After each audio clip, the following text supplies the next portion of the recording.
Welcome to the Edmonton Real Estate Market Update for April 2020.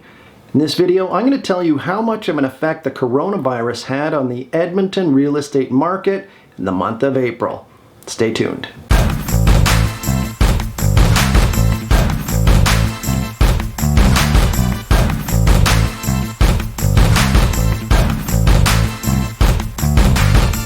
Hello, my name is Patrick Fields, your trusted Edmonton real estate and YouTube guy. I'm licensed with RE/MAX Select here in Edmonton. If you want to save time, money, and frustration when you need to buy or sell a home, then make sure you subscribe to this channel. I create helpful videos every week and share my knowledge and insight from my 18+ years experience as a full-time realtor. And as always, you can view listings of homes for sale on my website at edmontonalbertahome.ca. If you watched my March real estate update, we really didn't see too much of a change from the previous year as far as our stats go. COVID-19 was really just kind of getting going here, but many buyers had already had offers in place or were doing home inspections or other due diligence to purchase a home. Well, April definitely saw many home buyers put their home searches on pause, and understandably so. We're now 2 months into it, and we've seen quite an impact from coronavirus on our market in a very big way. So let's start with what happened in our real estate market in April with unit sales. Now, just for comparison, last year, April, we had 1,148 houses, condominiums, and duplexes sell. And last month, we had 811 sell. This year in April, our sales were just 517. That's down from last month by 36% and a 55% decrease year over year. There were 320 houses sold, and that was down from 695 that sold last year and down from 472 that sold in March. Condominium sales totaled 134 during the month, and that's a decrease from last year when 322 sold, and it's down from the 239 that sold in March. We had 58 duplex sales, and that is down, obviously. Last year we had 117 sell, and it's down from the 88 that sold in March. Now we look at the sales volume, and that's when we add up all the sales prices of the homes that sold and compared that to last month and last year. April's total sales volume was $185,041,215. That is down. Last year, April's sales volume was $414 million, and it was $277,450,000 last month. When we compare prices, the average amount spent on single-family homes was $421,568. That's down from 2019's average by $11,400, but it's up from March when it was just $413,063. The average price of the 134 condominiums that sold was $219,815. That's down slightly from last year's average of $222,400, but up from March's average of $216,259.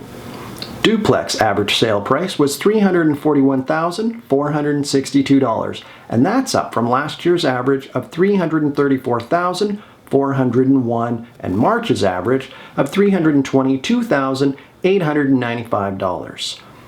Overall in the month, buyers spent an average of $357,913. That's down from last year by 6%, but up from last month by 4.9%. Now remember, this is when we add up all the sale prices in each category, divide it by the number of homes that sold. Our average price does fluctuate month to month. Okay, so now our total inventory, or how many homes are currently on the market. We saw 1,366 new listings hit our MLS in Edmonton in April. That's just houses, condominiums, and duplexes in Edmonton. This doesn't include any outlying areas like Spruce Grove, Sherwood Park, St. Albert, Leduc, or Beaumont, or any rural or acreage properties. In March, we had 1,938 new listings hit the MLS. So obviously this is down from last month, but it's also down by 46% from last year in April when we had 2,500 new listings. 273 listings did terminate or withdraw from the MLS in the month. Our total number of homes for sale at the end of April is now 6,656. It was 5,225 at the end of March, so we have an additional 1,431 homes for sale, and sales were down versus last month. I am seeing more activity right now and getting calls again from home buyers and sellers. So cautiously, I think May sales will be higher than we had in April. And now the absorption rate. So this is the length of time it will take for all the homes currently for sale to sell with no new homes hitting the market. Right now we have 6,656 homes for sale and just 517 sold in April. At that pace, it would take 12.87 months to sell off all existing homes currently on the market, as long as sales remained at the same pace and no new homes were listed. Last month, that number was 6.44 months. As I mentioned, I do expect May sales to be a bit higher than April, but definitely not where it usually is. Over the past 5 years, we've averaged 1,361 home sales in May. In fact, May or June usually have our highest number of sales compared to other months for our year.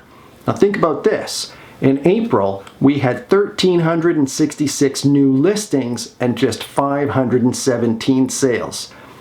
That's 2.5 times the listings to sales. Never mind that, plus the 5,000 other homes that are already on the market. So if you're selling, are you priced as competitively as you should be if you really want to sell? Does your home show perfectly? Do you have professional pictures? And do you have a video walkthrough tour of your home? With what's happening in our economy right now, and with coronavirus concerns, I think it's very safe to say that our sales will continue to be less than previous years for the next few months. But we could be in for a late summer or fall surge of buyers if they have confidence in our market. If you have a stable employment, this could be a great time to be looking at buying a home. Interest rates are still quite low, and I expect to see the banks keep them that way for a while. At least I hope they do. Alright, now for the days on market. The lucky homes that sold had been listed for an average of 62 days. It had taken an average of 57 days for all categories to sell last year. So to me, this says the new listings that are hitting the market are examining their competition very closely. If you've been on the market for 2 months or more, you might want to re-examine where you're at and make any necessary changes. Single-family homes took just 55 days to sell, condominiums took an average of 71 days to sell, and duplexes took an average of 74 days to sell in April. So what does this mean?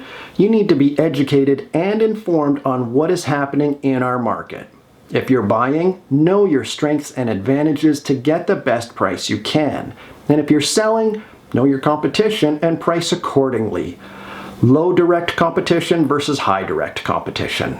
Make sure there's little or no maintenance, or as little as possible, for any new buyer to take on.